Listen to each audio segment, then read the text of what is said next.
الشيطان الرجيم بسم الله الرحمن الرحيم قال سبحانه وتعالى وسارعوا وقال النبي صلى الله عليه وسلم بادروا. All praises to Allah subhanahu wa ta'ala, our Lord, our Creator, our Nourisher, and peace and blessings be upon Nabi sallallahu alayhi wa sallam, the final messenger.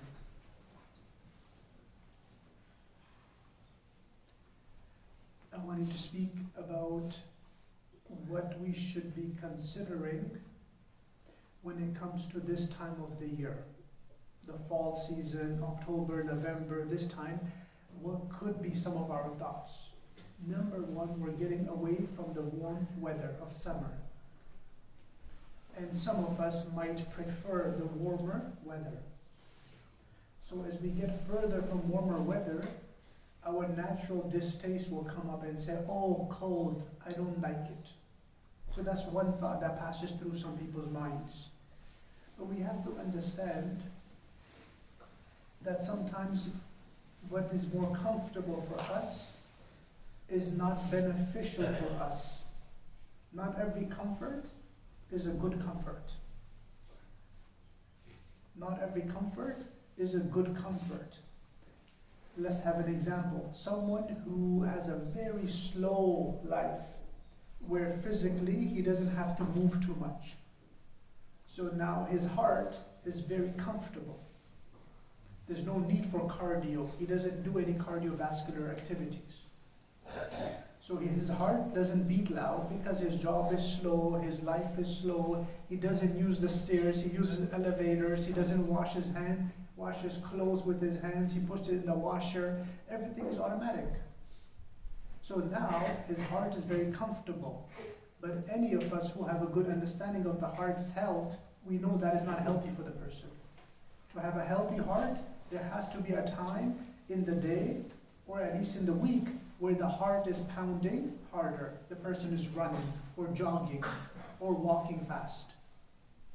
So although when a person is jogging or walking fast, his heart is beating, is uncomfortable. Is uncomfortable. But we know that is optimal for his heart.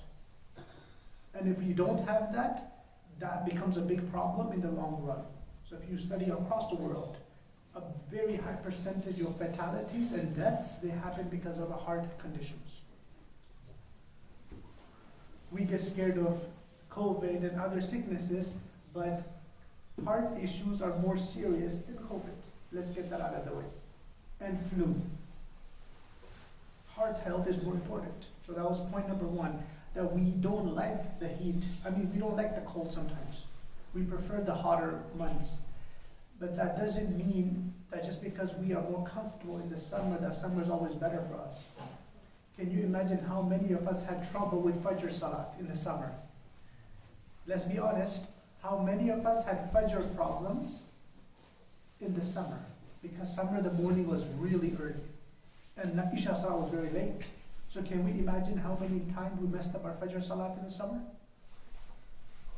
So now suddenly you realize, oh no, when you look at it from the Salat perspective, the winter is way better for us because we get a long night of sleep and Fajr becomes easier. That's number one. Number two, sleep. Sleep becomes less in the summer because the dark hours are so less. So many of us have sleep issues in the summer. But in the winter, we are better off with our sleep pattern. So two reasons why we can think about spiritually and health-wise, we're better off sometimes in the winter. Besides that, another consideration we should have this time of the year is the passing of time. Time is something unstoppable. It keeps moving and keep moving. We have no control over it. The only thing we can do is master it. We can't control it. Like how a river flows, you can't control and stop the water forever. You can master it and make it move in the sea without damaging homes. So that's how life is. Life is the passing of time. We can't control it. We can master it. How we can master is we think ahead and say, okay, the winter is coming. I will have 3-4 months of this type of weather or more. So what can I do to maximize my winter? Unfortunately, unfortunately, some of us buy bigger TVs. We say, oh, the Black Friday is coming, let's buy bigger TVs. Or buy a new phone.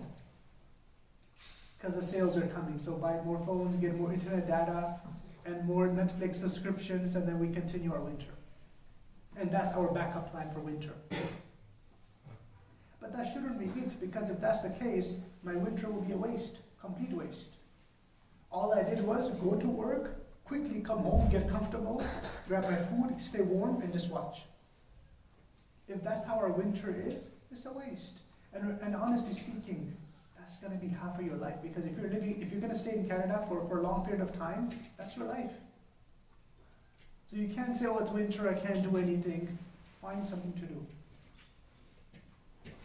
Because if you're going to stay in Canada for a long period of time, then that's life for you. Find something productive to do in the winter. It could be physically productive, it could be spiritually productive, it could be socially productive, whatever it is. Look at your life, see what you need, and then make it work for you. That way we don't look at winter as a waste time. People pick up a lot of weight, we eat unhealthy, we're not exercising, our health deteriorates, and then our mental health becomes worse.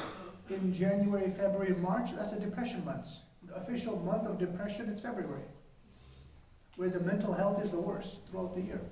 Why? Because we've been sitting for 3 months doing nothing but just barely doing a little bit of work. As soon as the work is over, run home. Or for people that are going to school, just do that one class so you don't fail that class, you run back and you sit there all day. And the other problem is the brain's deception that we're being busy. Many of us, we think, I'm so busy. Every single one of us, ask anybody how busy you are. Oh, I'm so busy. Every single one of us. But if you ask them exactly the details of their life, they'll tell you they're not doing much. So that's a deception of the mind, that I'm so busy, I got so much things on my plate. Are you sure you got so much things on your plate? Let's be honest about it. What are you doing nowadays? Well, I'm just doing this little, and I'm doing this, and I'm hoping for a lot. We're hoping for a lot, but we're doing very little. The only problem is the phone keeps ringing, and keeps making sound, and we think we're busy. Many of us, our phones are ringing and buzzing and making different sounds from different apps, and we think I'm so busy. No, that's your phone being busy, catching messages from different apps coming to your phone. You're not busy. Your phone is busy, getting messages from all over the world. You're not doing anything. Your brain is in the deception of, oh, I'm doing so much. Oh, I just got this mail, I got this email. That has nothing to do with you. So there's a deception that I'm very busy. Maybe you're doing nothing. Very, very honestly, we're just being stressed about new messages, new stresses, new messages, new stresses, but we're not doing much. We're just sitting there like a stress ball, just taking more stress in. That's what news does. The more you watch news, the more stress comes into your system. We don't have a filter, how to filter good news and bad news. So rather than taking in so much negative information, just leave it. For example, I was standing with 2 young Muslim kids, and they're like, oh, Sheikh, you know how there was a Halloween party in Saudi, astaghfirullah, they're doing Halloween in Saudi. I was like, yeah, but there's good Muslims in Saudi too.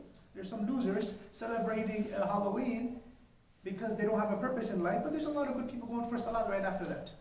There's thousands of people praying Salat every Fajr, every Isha. There's people that haven't missed Salat in the Haram for the last 50 years. Let's talk about them. Why do you have to show me what kind of Halloween parties they're having in Saudi Arabia?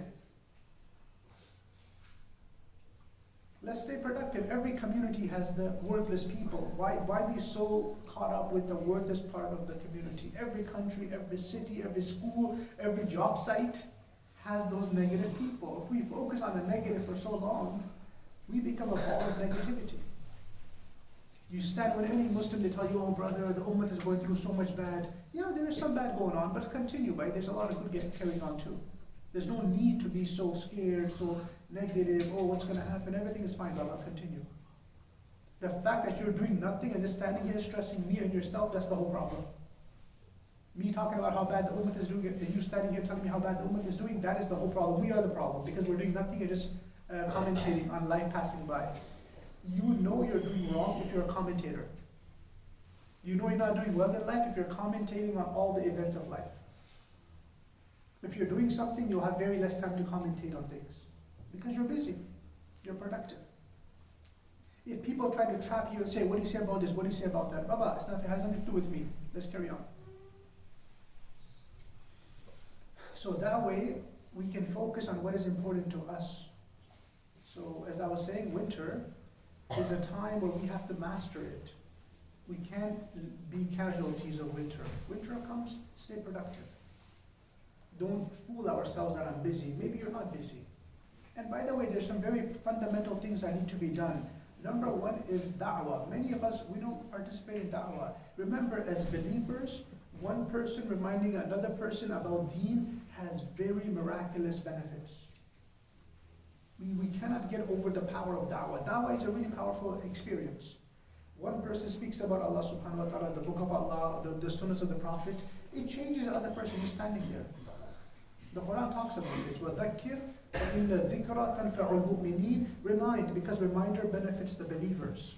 That means even two good believers, two perfect believers talking to each other increases both of their imans. They're both good Muslims, but the fact that they're talking about religion, both of them have an increase in their iman. And that's what the ayat is saying. تَنْفَعُ الْمُؤْمِنِينَ. People that are good mu'mins, even they will have an increase in their iman. So if our day is passing by without us hearing about Allah subhanahu wa ta'ala, the beauty of Allah's creation, we're not going to be increasing our iman. So that's why a big portion of the Quran just talks about the majesty of Allah subhanahu wa ta'ala. A big portion of the Quran. The great Lord, the Creator, the one who created humans, the one who gave them choice, the one who gave them the understanding of right and wrong. All these are deep thoughts. All these are deep thoughts. And a big portion of the Quran is dedicated to this. So if I'm passing my whole winter without listening to anything about the greatness of Allah, am I going to be increasing in my worship or decreasing? Decreasing, because the heart is like a battery. The more you charge it, the more output it has. The heart, the more weaker it is, the less output it has. So if I'm not inputting into my heart the greatness of Allah, am I doing something spiritual? Probably not. Probably not. Because our heart is like a sponge. It has whatever you put into it. If I'm just putting random YouTubing and Netflixing into it, that's all it has in there. There's nothing special in there. But if I'm putting spirituality into it, that's what's going to be coming out of it. So we spoke initially about disliking the cold weather for our own benefits, but there's some harm sometimes to the summer months. As I mentioned initially, we might have missed a lot of fajrs. Might have missed a lot of fajrs in the summer because the night was so short. Now the night is long, we shouldn't be missing Fajr Salat. It's a shame. If you're missing Fajr and Isha, it's a big shame. That means we have almost barely any iman if we're still missing Fajr. Because Fajr is so late, how can you miss it now? Fajr and Isha, that should be a guarantee. We should try to make it to the masjids. And this Saturday night, the time is changing. So Isha is 7 o'clock. Many mosques, 7, 7:30, 8 o'clock. That's not even late. You can come, pray Isha Salat, and then go home and do some Quran reading once we get home also. So that was one harm that we have in the summer. The other problem in summer is a lot of sins of the eyes because nobody's dressed decently. So you're going out there, we're seeing a lot of sin out the eyes. We don't mean it, but all of us have dirty thoughts because we're seeing dirt. We're all seeing dirt, so our eyes are dirty, our minds are dirty. Well, that's a reality. We can't run away from it. So that's the benefits of summer. We go to the park, we have so much fun with family, but we're doing sins with the eyes all day. So at least in the winter, that's less. So those two benefits, we get to pray Isha and Fajr, and hopefully we can even start fasting because Monday and Thursday fasts are easier because the day is so short. By the time you're eating lunch, at late lunch, that's almost sunset. So we can start fasting, inshallah. That's one benefit. Second benefit is we need to get a control of our life.